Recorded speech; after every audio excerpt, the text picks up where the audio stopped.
శక్తిని బయటికి కూర్చి అలా బయటికి పైకి లేకపోతే గర్భాన్నంతా బయటికి లేస్తుంది. అభిమాన దేవతగా శరీరాన్ని అంటిపెట్టుకుని ఉండే వాటిని సమానంగా పెంచుతాడు. ఏవి పెరగకూడదో వాటిని పెరగకుండా శాసిస్తాడు.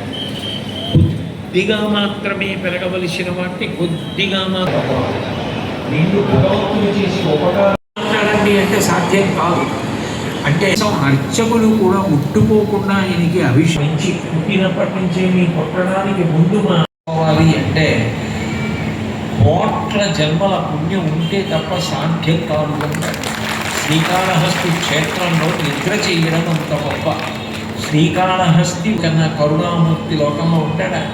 కారుణ్యామృతవర్షిణం ఘనవిపద్గ్రీష్మచ్చిదాకర్మటం విద్యాసస్య పదోదయాయ సుమన సంసేవ్యమిచ్ఛాకృతి నృత్యం భక్తమయూరమద్రినిలయం చించజ్జటామండలం శంభో వంచతి నీలకందర సదా త్వం మే మనశ్చాతకః. పరమేశ్వరుడు అన్నాడు, ఇంత గొప్ప కూర్చోపెట్టి పువ్వులు తీసిన వాడిని నేను చూడలేదురా. రంగస్య కూర్చాయతే గండూషాంబు నిషేచనం పునరిపూర్ దివ్యాభిషేకాయతే. ఆ నోట్లో ఉన్న ఎంగిలి నీళ్లు శివలింగం మీద ఉంచాడు. అయిందా అభిషేకం, తింటావా ఇప్పుడు అన్నాడు. పరమేశ్వరుడు అన్నాడు, అబ్బో ఇంత దివ్యమైన అభిషేకం ఇప్పటిదాకా నాకు ఎవరూ చెయ్యలేదురా. కించిత్ భక్షిత మాంసశేష కమలం, తాను ఎంగిలి చేసి ఉప్పుతో ఉన్నటువంటి మాంసం ముక్క పట్టుకొచ్చి అక్కడ పెట్టి తింటావా తినవా అని హఠం చేశాడు.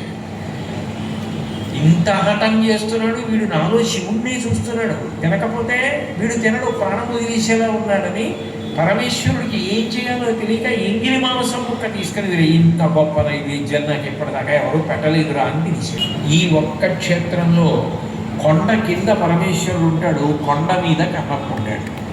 భక్తుడిని కొండ మీద కూర్చోబెట్టాడు, తాను కొండ కింద కూర్చున్నాడు. తన ఆలయంలో తెర తీసేటప్పటికీ తాను మొట్టమొదట చూడాలనుకునేది ఎవరిని అంటే ఆ కన్నప్పని. ఆ కన్నప్ప అంటే ఆయనకి అంత ఇష్టం. ఆ భక్తి ఆయనకి కావలసినది కేవలము భక్తి. ఆయనకి పటాకోపం. మరి ఇన్ని ఉపకారాలు చేస్తుంది. కాల్చి శరీరంలో ఎక్కడ మాంసం అయితే బాగా